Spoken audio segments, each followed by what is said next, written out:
Hey guys, it's Trisha. Welcome back to my channel.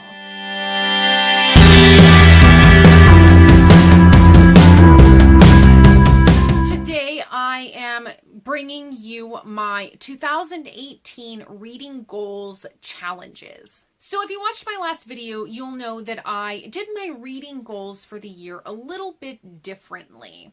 In order to help me branch in my genres that I read, to help me foster interests that I have in different subjects, mainly to get me away from the fantasy that I like to read, but also, to help me pick up some things that I have at home on my bookshelves, or things that I've looked at and been like, that looks really interesting. I'd like to read that. But I never bring myself to read.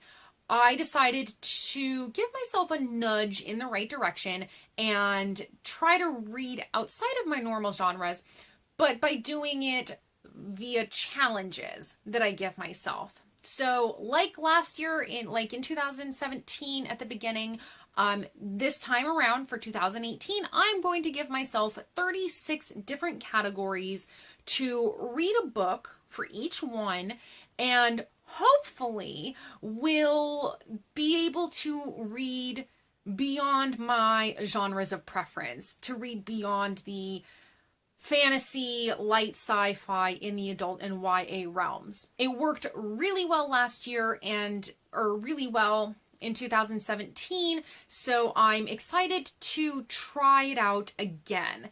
And some of the categories I am going to be recycling, and then I've decided to insert some other new challenges that weren't on my 2017 reading goals challenges. So without any further ado, let's get into my 2018 reading goals challenges.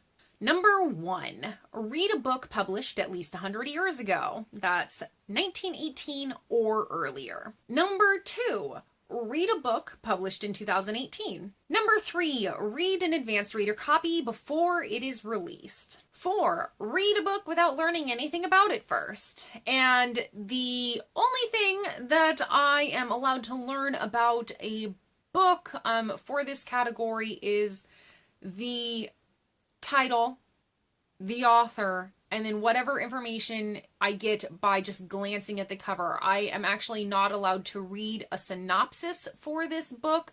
So for this particular challenge, what I did last year is I asked somebody who I really trust, who knows my reading habits, to recommend a book that they think I'd like and that I would read it without learning anything about it. All they have to do is tell me what the book is and I'll read it.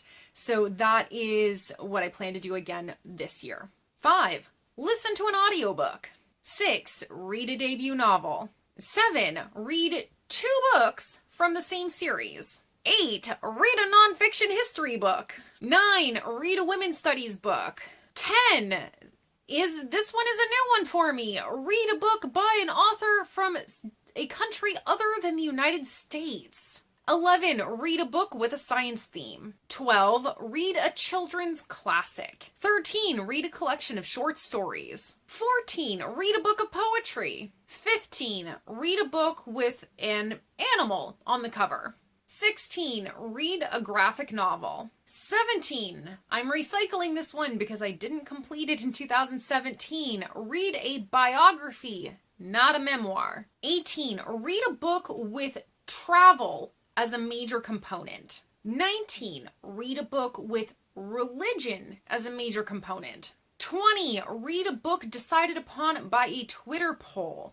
For this one, I will give a couple of different options for books that I'm considering, and then whatever gets the most votes in the Twitter poll when I decide to do this, that is the book that I will read. 21, read a book by Agatha Christie. So that is something that I wanted to do this year in 2017 and didn't get a chance to. I really wanted to read something by Agatha Christie. I've never read anything by Agatha Christie, but because the movie Murder on the Orient Express came out, I wanted to read that and then go see the movie, and I never got around to it. So maybe I'll get around to her this year. 22, read a book that has won an award within the last 5 years. 23, read a book with more than 600 pages. 24, read a book with less than 150 pages. 25, read a book by a local author. And for me, that would be local to the state of Oregon. 26, read a nonfiction graphic novel. 27, read a children's picture book. 28, read a book borrowed from a friend.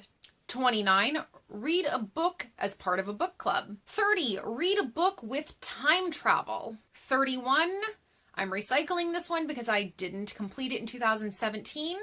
Read a play. 32, I'm recycling this one because I didn't complete it in 2017. Read a book about a war, fiction or non. 33, read a book without an animal, a human, or any sort of creature on the cover.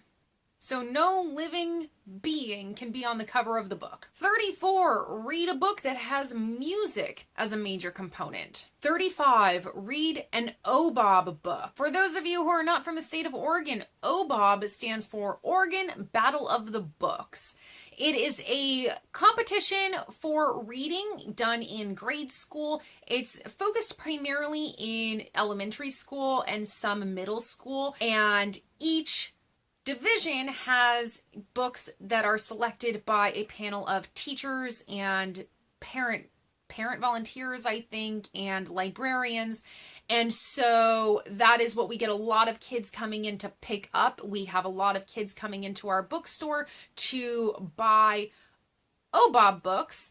And so I want to read one of those this year. And 36, read an Owl Crate book in the month that I receive it. All right, that is it. That is all 36 categories for my 2018 Reading Goals challenges. And I'm really excited. I am hoping that I will have better luck with the recycled challenges that I gave myself that I didn't complete from last year. And I'm really excited with some of the new categories that I've given myself for the first time. I really think with some of the categories that I've given myself this year, I will be able to read even farther outside of my normal genres. And so hopefully I can just continue this forward momentum with branching out. Let me know in the comments down below, which category do you think sounds most interesting, or which category do you think might be the hardest to read for your own reading preferences? Because I know we all have things that we normally gravitate towards, but let me know if, you were to do something like this, which of these challenges would be hardest for you to complete? All right, you guys, I will see you in my next video. Bye.